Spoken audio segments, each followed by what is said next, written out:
David Tafuri to talk more about this. David, great to see you again. I do want to talk about this jumbo jet. I do want to talk about the hostage situation. But first, let's just talk overall. The president, we know, is heading to the Middle East, focusing on these, quote, business deals. What do you think it will take to build stronger partnerships there in the Middle East?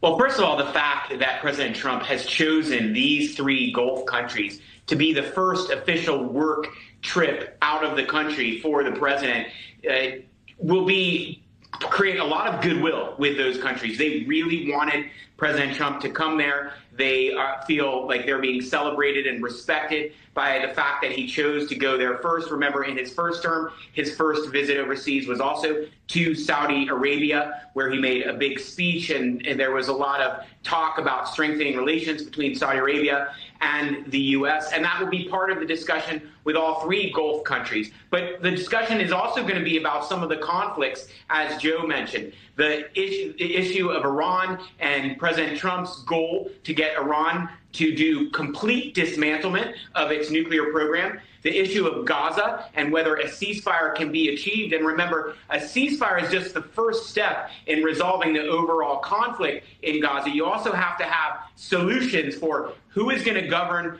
Gaza when Hamas is pushed out. It cannot be Hamas that will still be governing Gaza. And how will you monitor and ensure that Gaza fighters don't rearm themselves? How do you rebuild Gaza? These three Gulf countries, being three of the wealthiest countries in the world, have to play a big part in helping to rebuild Gaza. And so they will likely present the president with a plan during this visit. This is their plan, an alternative, by the way, to what he has proposed. He has proposed the U.S. takes over Gaza, we move out all of the Palestinians, and we rebuild Gaza. None of the Arab countries want that, so they have to come up with a solution that President Trump will like, and that will all be on the table. It could also involve Jordan and Egypt, and Jordan and Egypt could play a role in providing peacekeepers, or at least training Palestinians to be peacekeepers. So all of these really important, critical issues are on the table for President Trump's visit.